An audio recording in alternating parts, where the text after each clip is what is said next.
it's Ashley Bookistrom, and this is the first time that I've actually sat down in front of the camera in a minute. It's been a while actually. I kind of took a miniature break in some of my content because I needed a break, and a lot of the stuff that you were seeing before was actually pre-filmed. So it's been a couple weeks since I've actually sat down and filmed a video. That's always super fun. But today I am here to do my mid-month wrap up for February. I had to put this up because I was debating on whether I wanted to save everything until the end of February, and I was like, no, I'm gonna regret that if I do that. So I'm gonna go ahead and do a mid-month wrap up just to be my saving grace for right now. So we have quite a few things to go over. I actually also kind of low-key put myself in a reading slump, which is always fun as well. And I know probably from Goodreads it doesn't look like a reading slump, but keep in mind it is a reading slump for me when I start binging nothing but comics. At that point, that means like I literally just don't want to pick anything else up. So we have a lot of comics to go over. It is raining outside, so I hope if you hear the rain, it's some ASMR type stuff going on for you.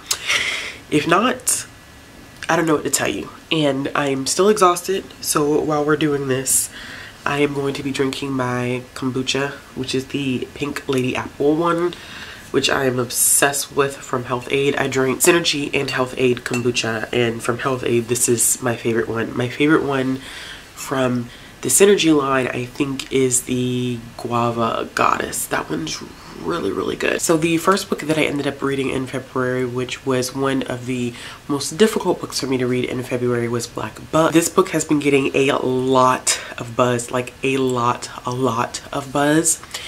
And rightfully so, because it is an interesting look at the treatment of Black people and other BIPOC individuals in corporate America, specifically white corporate America.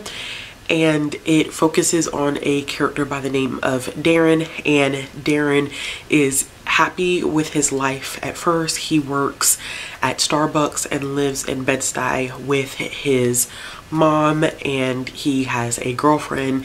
And then that all changes when this guy comes into Starbucks and Darren tries to convince him to end up getting a different drink. And then the guy invites him to come interview for his company. As a reader, you have no idea what this company is and what Darren's going to be doing, but it's very strange. And as soon as he goes to the office, we start to see those macro and micro aggressions, specifically in a lot of characters saying to Darren, oh, did anybody tell you you look like Denzel Washington? Has anybody told you that you look like John Legend? Has anybody told you that you look like whoever, as long as it's a Black man to insert in that space?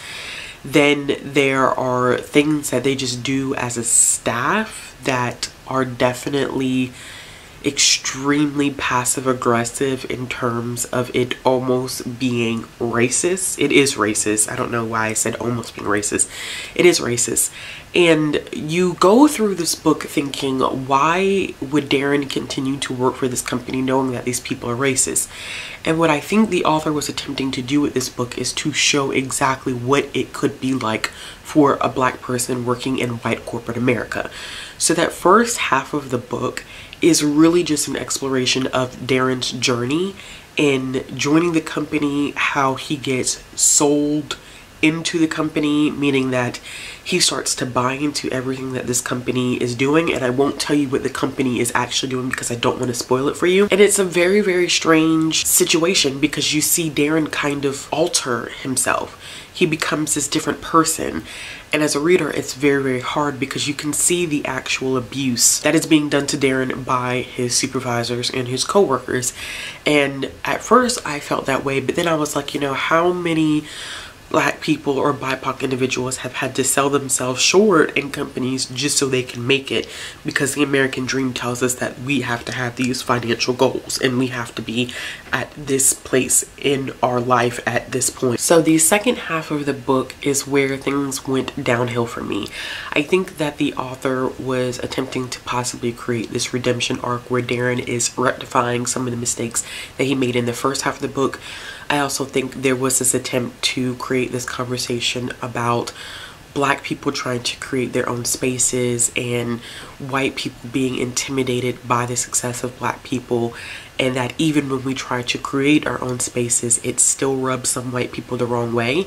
There was even this element about each one teach one, meaning that whenever we make it, or whenever one Black person makes it, it's our job to turn around and give back to the community and help others make it, which I understood where the author was attempting to go with that, but at the same time, I felt like he was trying to do too much in the second half of that book. So it ended up being extremely messy, and then the very ending of that book just left me so hopeless.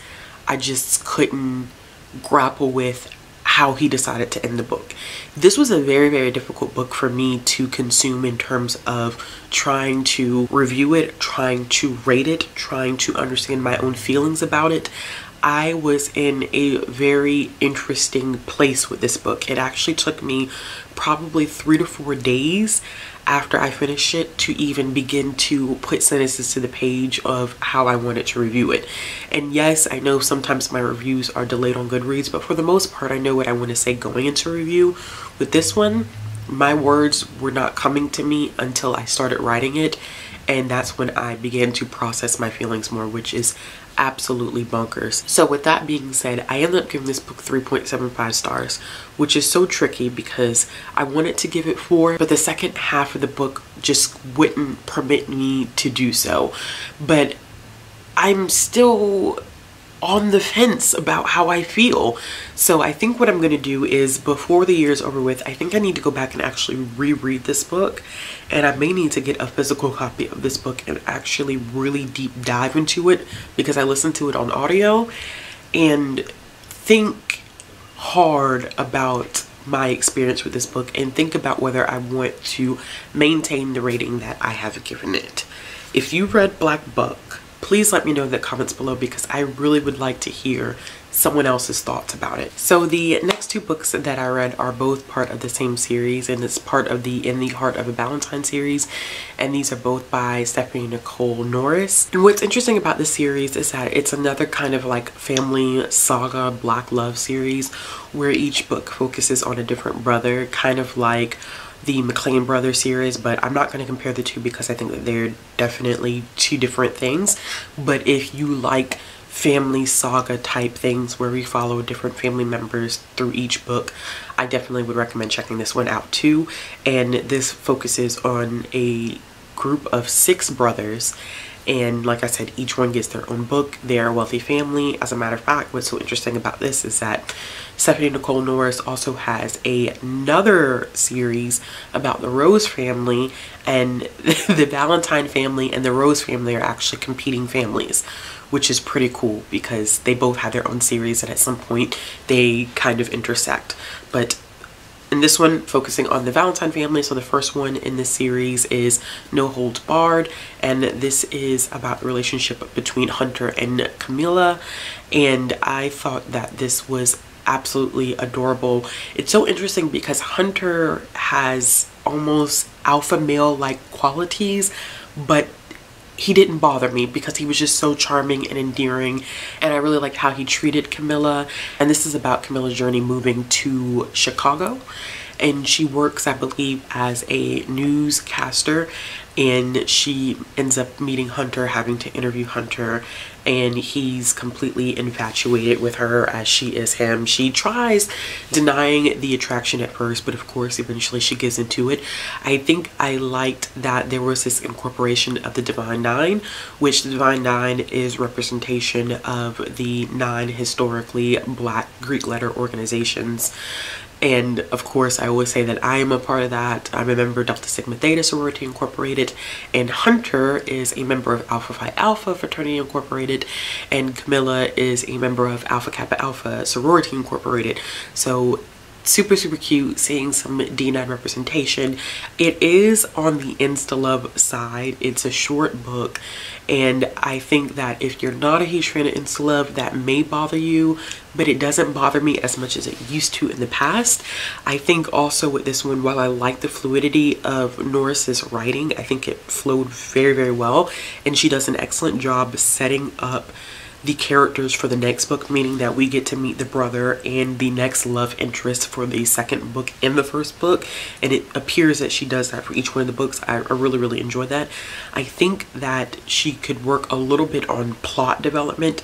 So we see a character that gets introduced in the first part of the book, and it's very clear that they're going to be the catalyst for the quote-unquote drama that's going to happen within the plot. And while it didn't bother me that I knew that this person was going to be a part of that conflict, I think that the conflict was resolved so easily that it just didn't make any sense to some degree. It just fizzled out. So I don't think it was resolved the way that it should have been resolved, but I still enjoyed it. I'm glad to be starting this new series, and I ended up giving this one 4 stars. And the second one in the series is a risque engagement, or risky. It's supposed to be risky, but I think it's risque engagement. Somebody correct me, but I think that accent is risque. I think so. So this one focuses on the relationship between Corinne and Xavier, and I did not like this one as much as the first one. I ended up giving it 3.5 stars, but I think that Xavier is definitely a lot more alpha male than his brother in this one. He has the need to be in Corinne's face all the time. She works as a flight attendant, and he literally just cannot leave her presence, which for me is kind of like, you know, people need their space. Even when you're super duper in love, you need your alone time. And I felt like Corinne just wasn't really getting that alone time that I think I have grown to value so much, but it was still very well written. The sex scenes in this one were much better than the first one.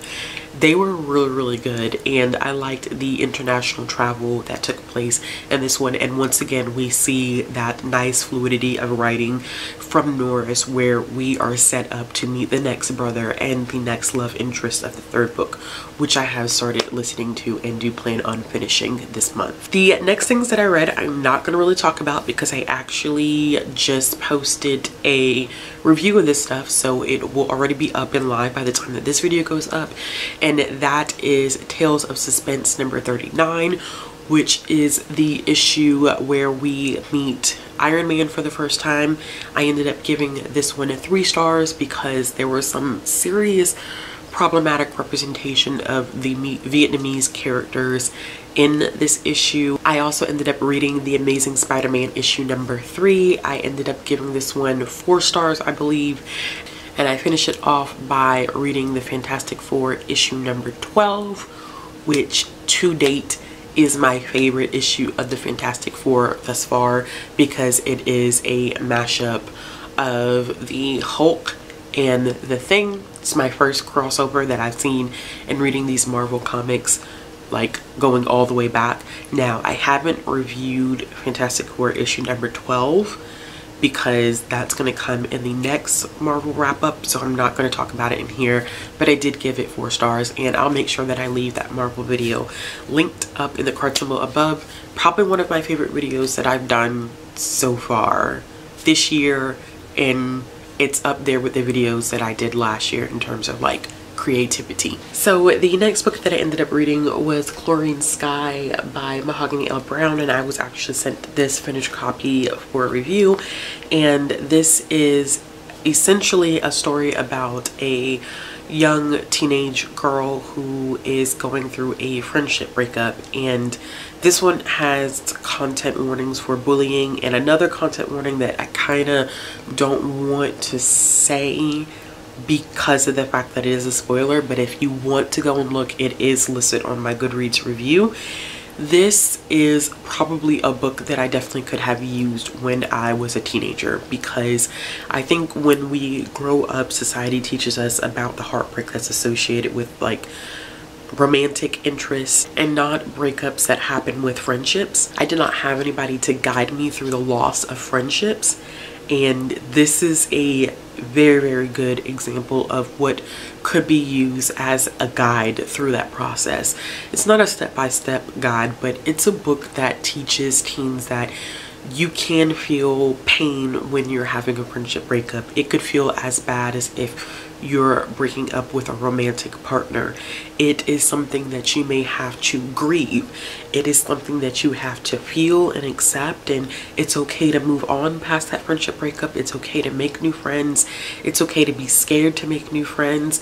It's okay to be weary of making new friends because you feel like your trust has been broken. And I, as an adult, wish I would have had this growing up. There are a lot of interesting things that are explored in this book. Colorism, sexism, futurism, which I don't see explored a lot in YA, the whole concept of futurism. So I was happy to see it in here. I wish that Brown would have explored those topics a little bit more, but at the same time, I understand that I'm not the target audience for this book.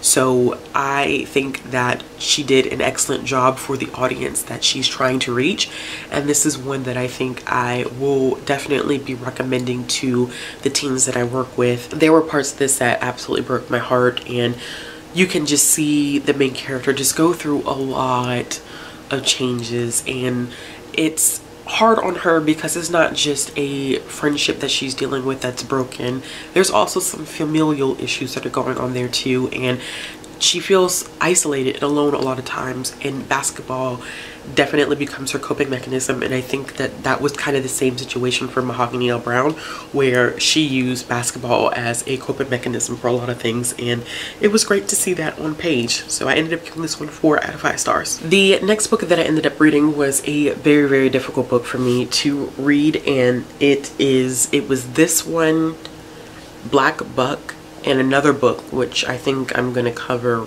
probably right after this one, that really, I think, did me in for the month and why I needed to take such a break from reading books in general, and I switched to comics for a little while. The book that I'm talking about is Yellow Wife by Sadiqa Johnson, and I'm gonna look this way because I'm actually going to read you the content warnings. There's graphic depictions of slavery, death of a child twice, repeated rape, mental, emotional, physical abuse, torturing of slaves, particularly in whippings, and graphic depictions of imprisonment. I probably did not get all of the content warnings in there, but those are the ones namely that I just saw like blatantly on page. So be warned, or forewarned, this is not an easy book to read. The cover is deceiving if you don't read the synopsis, which is where I got caught up. I saw the cover, I was like, ooh, this looks interesting. It probably is a historical fiction by a Black author. I don't really know much about it. I didn't look up anything about it. I just started listening to it after my hold came through, and I wish I would have looked up the content warnings because I think I would have been better prepared to engage with this novel had I been forewarned about some things that I was walking into. So I thought that this was just a historical fiction. It's actually based on the life of Mary Lumpkin, and she was a slave that ended up with the owner of this prison in Virginia that was known as the Devil's Half Acre. And this guy was, I mean, disgusting, just a disgusting human being. So the novel starts actually with readers meeting Phoebe for the first time, and clearly she is the product of a rape that happened between a slave master and a slave, and she feels like because of her lighter skin, her yellow skin, that she's going to be provided a better opportunity, which of course we know that that's not true. But what was so interesting is that this book opens up showing you the tense history between Black women and white women, and how our bodies were weaponized against us. So for example, a Black slave could have been raped by a slave master, and at that point she is the bane of the slave master's wife's existence. I hope that made sense. I should probably just say the slave master's wife hates her for it because she can't take that anger out on her husband. So instead, she takes it out on the women that he rapes and has children with clearly out of wedlock. It's hard reading that and knowing that that's a thing that happens, and watching Phoebe get treated a certain way because of the circumstances of her birth, and it's just awful. So we eventually see Phoebe get moved from that plantation to this jail house situation, and it's not a spoiler, like, you know that this is going to happen, but then things get really intense because clearly this man who owns this jail is infatuated with Phoebe, and it's disgusting because he's not really infatuated with her. Clearly he still thinks he has ownership over her, that she's property, and it's disgusting to a certain degree because it's a lot of emotional and mental abuse that goes on, and any physical relations that they had I didn't consider consensual. So there was constant rape, and Phoebe bears a lot of his children, the same way that the woman that she's based upon her life, she also had a lot of children by this man. It is so hard to read, y'all, but the thing about Phoebe is that it becomes a story of survival and her realizing that having light skin does not benefit her in any way, except she could use it or work it to her advantage to make sure that she's able to keep her kids alive.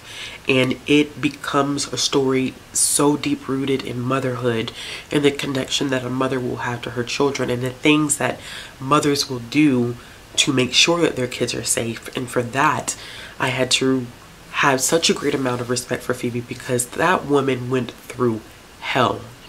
I mean, y'all, this woman went through it all, and I can't even really tell you everything because it would end up being a spoiler. But it was an interesting book because I think it told a different slave narrative. It told the slave narrative of someone who ends up being biracial and what that means, and even small things that I was seeing, like the weaponizing of Black women's hair and how they had to cover their hair so that they wouldn't be deemed too attractive, or that would be a way for a man to take agency to rape a woman.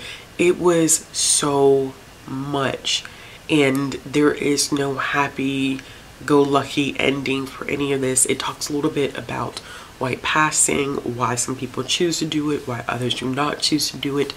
It's crazy. It is absolutely crazy, but it was one of the best historical fiction books that I've read in a very long time, and I ended up giving it 5 stars. So yes, after I finished that, I ended up reading The Gilded Ones by Namina Forna, which is exactly why I think that you'll see that as soon as I finish this one, I read one more nonfiction that's hard, and then I just slip into comics because I just couldn't get my mind on track to read anything else, because everything that I had been reading was just so intense.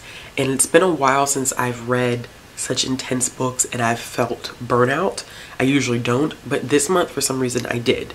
So after I read The Yellow Wife, I always want to say The Yellow Wife, but it's Yellow Wife. After I read that book, I picked up The Gilded Ones by Namina Forna, which was one of my most anticipated books for last year. Of course, it got pushed back to this year. And this one is another really dark book. It's loosely based off of Namina Forna's experience growing up in Sierra Leone during the time of the Civil War and things that she was exposed to. So this one has trigger warnings for sexual violence, off-page, extreme physical violence, misogyny, abuse, xenophobia, possible PTSD, and also racism. The Gilded Ones, in short, is about Deka, who is awaiting the blood ceremony where they are basically, eligible girls are put into a ceremony where they get their blood drawn. If their blood is red, it means that they are pure. If their blood is gold, that means that they are not. They are demonic, and the ultimate sentence for individuals like them is death. So clearly Deka's blood runs gold, and what happens as a result of that, y'all, is so mind-blowing. I literally put on Twitter, I was like 15% in, and I had to put it down. I felt like it was a lot in terms of graphic violence.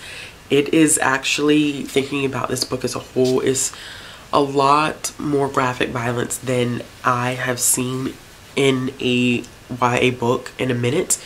I'm sure there are others that are just like it or even have more, but for me personally, it's been a while since I've seen it this intense. And we end up following Deka as she's taken to the Emperor to fight amongst other young girls who also have gold blood. And a lot happens there as well.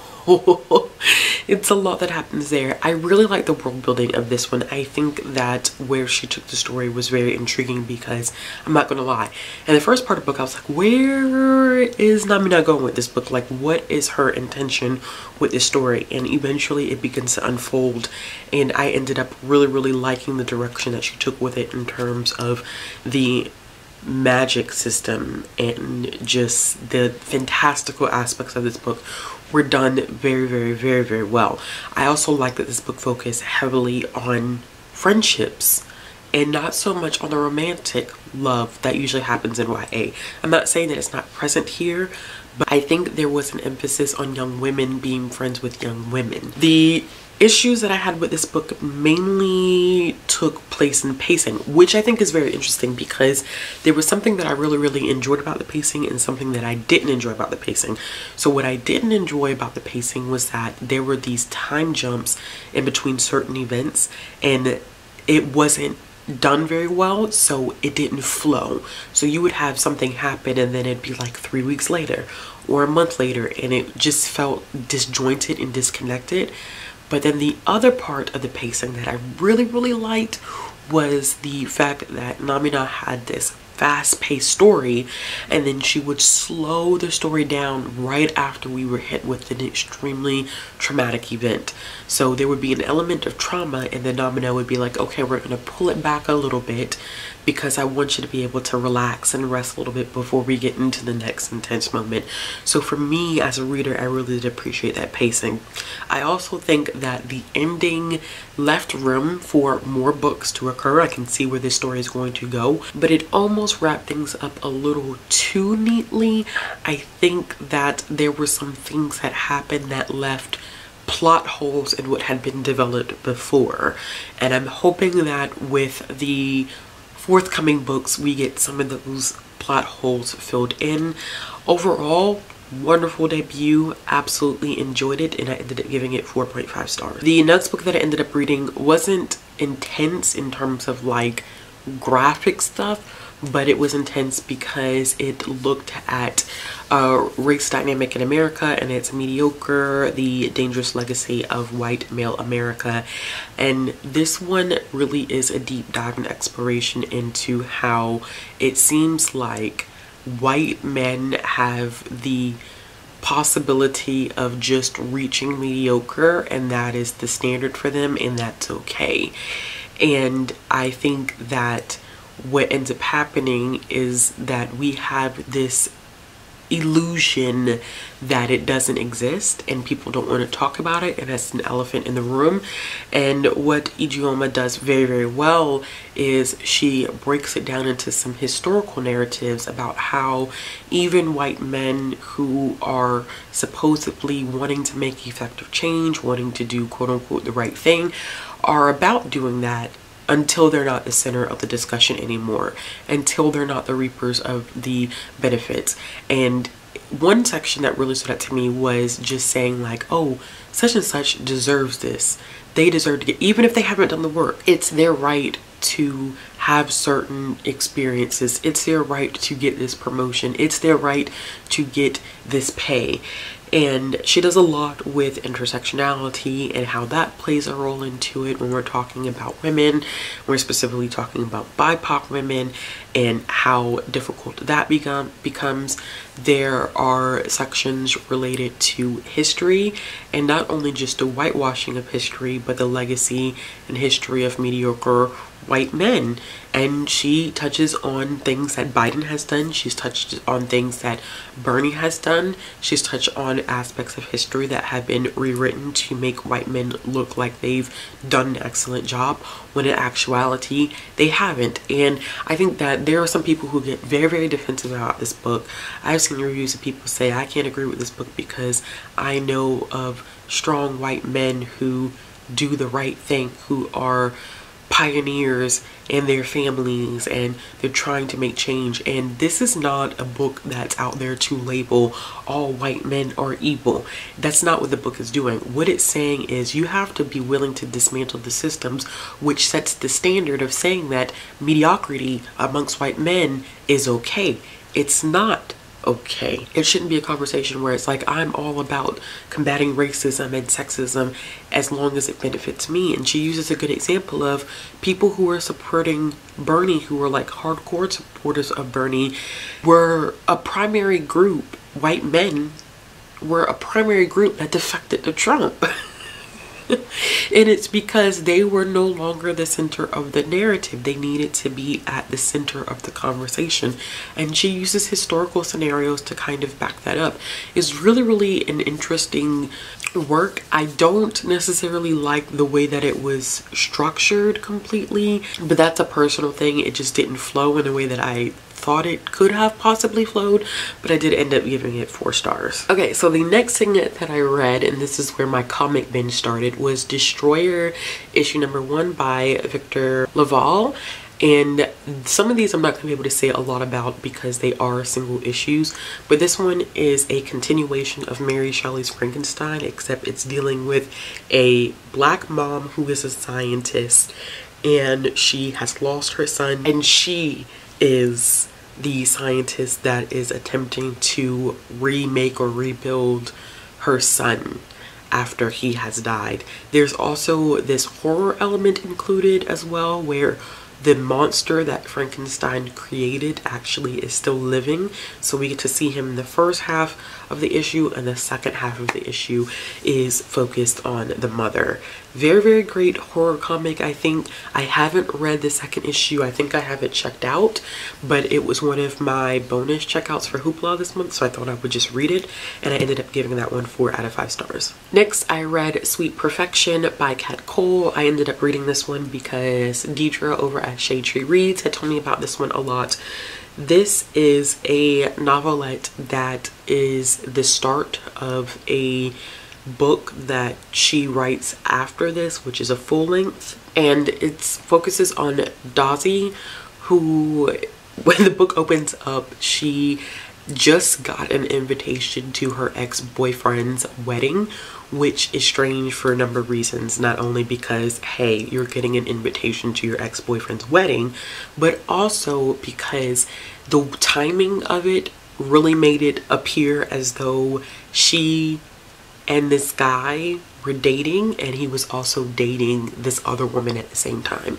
So she's not going to sit around. She's not going to pout about it. She's going to find herself the baddest dress, get the baddest wig, put on the baddest makeup, get her sister, and they're going to go to the wedding. And she goes, but she does not anticipate meeting Kamari, and Kamari is her ex-boyfriend's cousin, and it goes from there. This one looks like a contemporary, but I feel like this is a contemporary with a little bit of mix of street lit in it. I don't know if it's just me, but I think that that is the feeling and vibe that I got from reading it, but I really did enjoy it. There were funny moments. It was super steamy. I can't wait to read the follow-up book, and I ended up giving this one 3.5 stars. After that, I ended up reading Orcs issue number 1, and this is by Christine Larson. This was released by Kaboom, which is one of my favorite, like, smaller comic book publishers.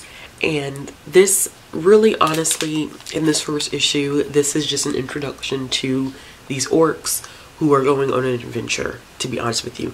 The art was great. I was so intrigued by the art, honestly, in this one, because I'm used to reading comics that have like really, really bright colors. And in this one, the colors are a little bit more muted. and I actually did enjoy that more than what I expected. But you don't really get much out of this first issue. I think, like I said, it's just a setup for what you're going to see later on down the road. It really does mainly focus on them going on this adventure. You kind of get to see the character dynamics, like how they have a relationship with each other. You get to see them start the first part of their journey. It's this very, very funny scene with some squirrels that I thought was hilarious. But this is one that I think I will continue, but I'm gonna wait for the trade to come out, and then I'm probably gonna end up either A, buying it digitally, or B, I think I'm just going to see if I can check it out from the library, because I only ended up giving it 3 stars. It was good, but it wasn't one that super like intrigued me or anything like that. After that, I actually read a middle grade book, and it was Efren Divided by Ernesto Cisneros. And this book is about a young boy by the name of Efren who is living with his parents, and both of his parents are undocumented immigrants. He has a very, very close relationship with his mother.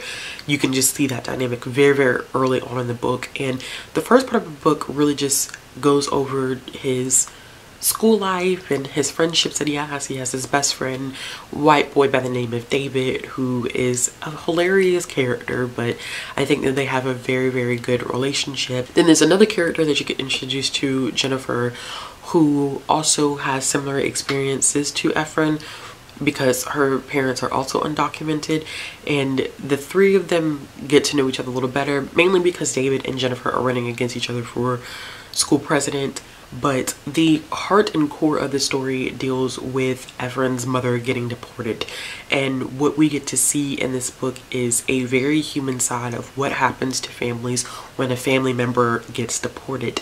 And Efren takes on a lot of the adult responsibilities in the household. He has 2 siblings who he has to feed, get dressed for school, put them to bed, and that's because his dad is working extra hours at his job trying to get enough money in order to bring his mom back across the border. I think that this was very humanizing.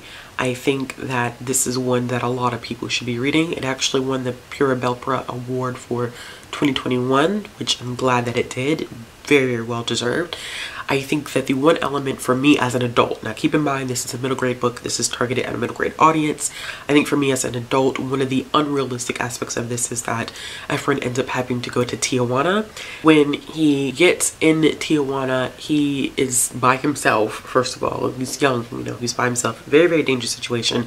He has taken the money that his father has gotten from working so much in hopes of possibly getting it to his mother to pay a coyote to help her across the border. And he ends up meeting this really, really nice taxi driver that kind of helps him through the whole process, which for me as an adult is not realistic, but I'm not the target audience, so that's just one thing to go in knowing if you are an adult reader. But this was very, very well written. I think the illustrations of the friendships was great. I think showing what family dynamics are like when deportation happens is also super important in this book. It's an important narrative. There's also great conversations about how teachers can be effective catalysts in helping kids navigate processes like that.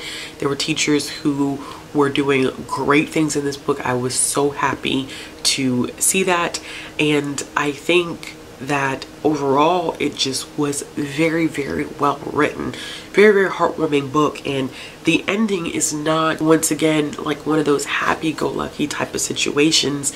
It's a realistic ending, and I'm glad that he decided, the author, I'm glad he decided to do that, because what he did is he created a situation in which these readers understand exactly what these situations are like and how impactful they are to a family dynamic. So I ended up giving that one 4 out of 5 stars. After that, I read another comic, and that is Radiant Black issue number 1 by Kyle Higgins. In the comic book world, this one is making some leaps and bounds. A lot of people who read it on release day, including myself, felt like it was a great introduction of a new twist on basically superheroes. This was done by Image Comics, and it focuses on Nathan, who is, I believe, about 30 years old, and he was trying to make it in the publishing world, and clearly he's a millennial. He is stacked. I mean, deep in credit card debt, and he ends up having to move home, and he has to grapple with like these feelings of basically being 30 years old and having to move back home because of financial situations and not being as successful as he has wanted to be in his career as a writer. So he goes out to the bar with an old friend, and that's when these superhero elements kind of get tied in. I don't want to tell you too much because I don't want to spoil it, but I really enjoyed it, and I'm very excited to see what Kyle Higgins is going to do with this comic. I did not know that he was behind Mighty Morphin Power Rangers. I think it's the run that's currently out right now. I think he's behind that, but I'm glad that this is one that he's wanted to do on his own, because I think it's a story worth telling. I think it's a story that a lot of millennials are going to relate to, and it was one of the best new releases that I ended up reading last week, and I ended up giving it 4 stars. I then finished The Culmination of Everything by Christina C. Jones. This was my first Christina C. Jones. I know that Whitney is doing a project on Storygraph where she was trying to read through everything that Christina C. Jones has written this year. I think it's like over 60 books. I probably am not going to read all 60 books that Christina C. Jones has written, but I do want to read a few of hers because I've heard great things about her, and I just had not read anything by her yet. And I don't know why I haven't, because I really did enjoy this book. So this is about Kyle and Ben. Kyle is I believe she's an ER doctor, and I don't know whether she's classified as ER or trauma doctor. She's one of the two, and she goes up to Sugar Valley because she's been dealing with some issues. She's supposed to be getting away. She gets into an accident when she's there, and Ben comes to her rescue. They do not like each other, so this is an enemies to lover trope, and the banter between these two is chef's kiss. It's so good. I mean, they don't like each other at all, but when you're in a forced proximity type of situation and you have these two who clearly don't like each other but may be physically attracted to each other, it sets the stage for hot things to happen. So they agree to they're not really friends with benefits, y'all. I was about to say, oh yeah, they're friends with benefits. No, they just screw each other for the time being, and of course things develop. But one of the most interesting things about this is that I did not expect this to be so hard-hitting, which it took that twist, and I was like, oh wow, this is deep, this is sad. Like, it hurt my feelings reading some of the parts, and when you really learn why Kyle has gone to Sugar Valley, you're like, oh my goodness gracious, this is a tough book. But it's a process where Kyle and Ben have to learn how to trust each other and be open with each other and move past the pain that both of them have experienced. And Christina C. Jones just did a wonderful job. Beautiful writing, just so fluid, and the character development, the plot development, it was great, and I can't wait to continue reading more of her stuff and even starting the second book in the series. And I ended up giving this one 4 out of 5 stars. I then read another comic. Are we surprised? It's another single issue. This is a one-shot. So basically, if you're not familiar with comic book terms, one-shot means that this is not going to be a continued story. It usually is a single issue and it stops there. This is a one-shot for the Lock and Key series, which was written by Joe Hill and illustrated by Gabriel Rodriguez. And I really love the Lock and Key series, not the adaptation. I thought the adaptation was trash, but I do like the original 6-volume comic, and this was one of the one-shots. I actually own one of the other one-shots. This is actually 2 stories in one, and it's named, I believe, for the 4th story that takes place, because it's about 3 boys who are hanging out, and you start to notice that there's something a little strange about one of the boys, certain behavior, certain things that he says, and then you figure out what happens at the end in this kind of twist, which I was very surprised I didn't figure it out sooner, but I thought it was pretty interesting. The second story is a futuristic event that happens with the Locke family. It's like 3 pages, not even really worth telling you about, and the ending of this is actually a first look at another series that Joe Hill has written. So this issue really, if we're talking about it in terms of its connection to Lock and Key, is really not that long. I gave this one 3 stars. It's not a must if you're interested in the Lock and Key series. I push people to read that series, but I definitely am not pushing someone to read this. I mean, it is what it is. I mean, I read it because I'm a fan, so I pretty much will read anything that could possibly be connected to the world, but this is not a must read. I then read Black Panther, which is part of the King in Black event that Marvel has going on right now, which I believe ties specifically into Venom, if I'm not mistaken. I haven't really read anything that is a part of the King in Black event. I simply got this because it's Black Panther. I knew it was going to be a one-shot, but part of this issue is closely related to the King in Black event. I don't think you have to know exactly what's going on to enjoy this one shot, but I think that in order to enjoy the event as a whole, you probably should have some background knowledge of it.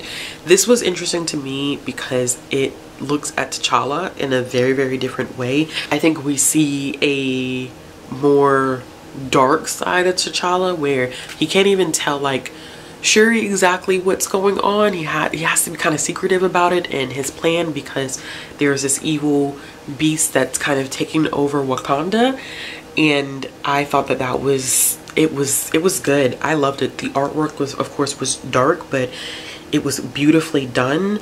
I learned about a connection between T'Challa and someone else in the Marvel universe, and I had no idea that they were connected in any way, so I'm excited. I ended up giving this one 4 stars.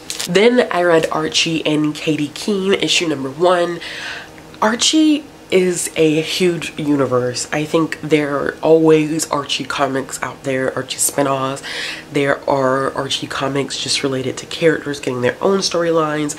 And this one I thought was just going to be interesting because I saw it a while back and I was like, oh, this is one that I think I kind of want to pick up. So I decided to read it. I checked it out from Hoopla, and it really is just about Katie Keene getting introduced to Riverdale.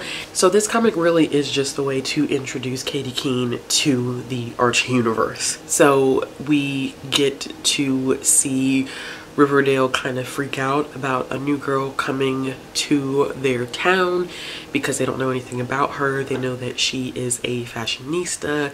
They know that she has a huge following on the internet, but outside of that, they don't really know her. So we get to see the impact that Katie Keene has on the Riverdale group. And it's particularly interesting because I think she kind of challenges all of them, especially Archie. She ends up being a musician. Archie's a musician, and I found that to be completely fascinating, and I think that it may cause some tension and drama, but not necessarily on her end. I think she's low-key.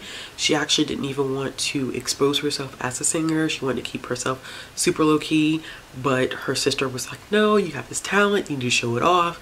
And I don't know, I'm interested in seeing how it's gonna go. I think I will end up reading the next 3 issues of that. I don't know if I'll get to them this month, but I definitely want to get to them soon. And the last one that I ended up reading was Brave Chef Brianna, which, yikes. Okay, I gave this one 2 stars. I actually started reading Brave Chef Brianna a couple years ago when it was single issue releases, and I enjoyed the first 2 issues.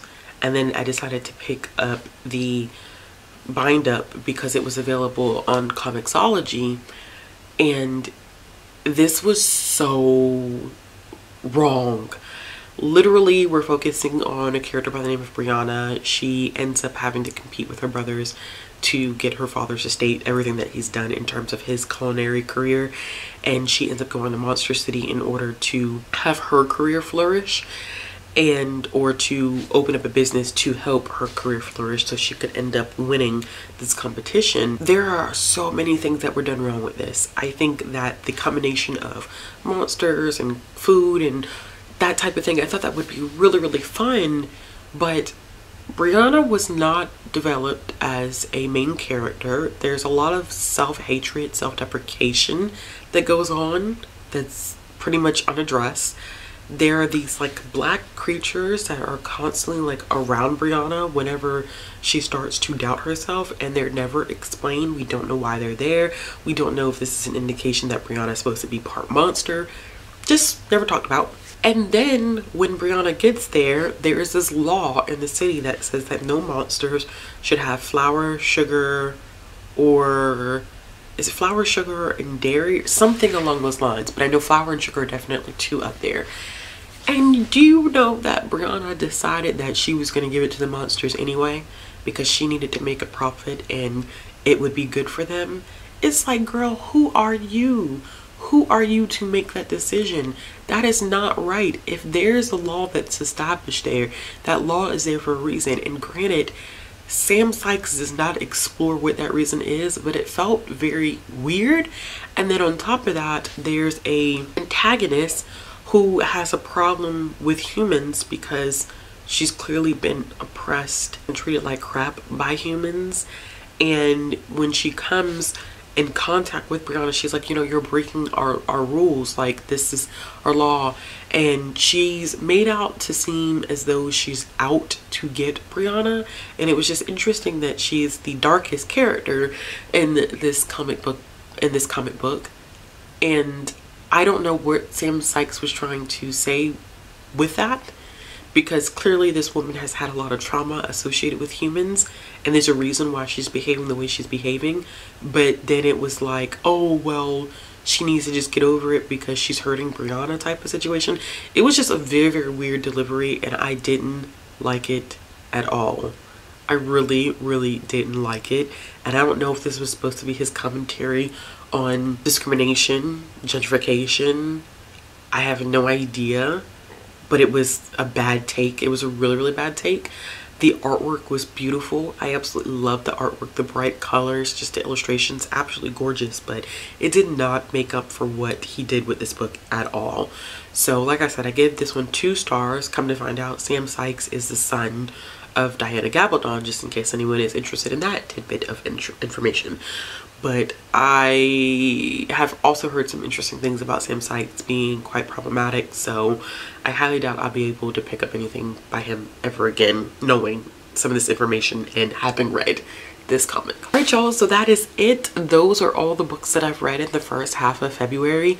I probably will not be coming out with my final February wrap up until like that first week of March, just to give myself a little bit of a break. It'd probably be like the Friday of the first week of March, so probably about 2 weeks from now.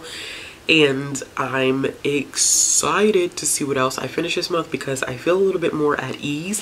There are a couple things that I have finished that I'm not going to cover in this wrap up because I literally just finished them before sitting down to film this. So I'm not going to do that. I'll just push them into the next wrap up. Remember that in my final wrap up is when I do all the stats information, which is why it wasn't included in here.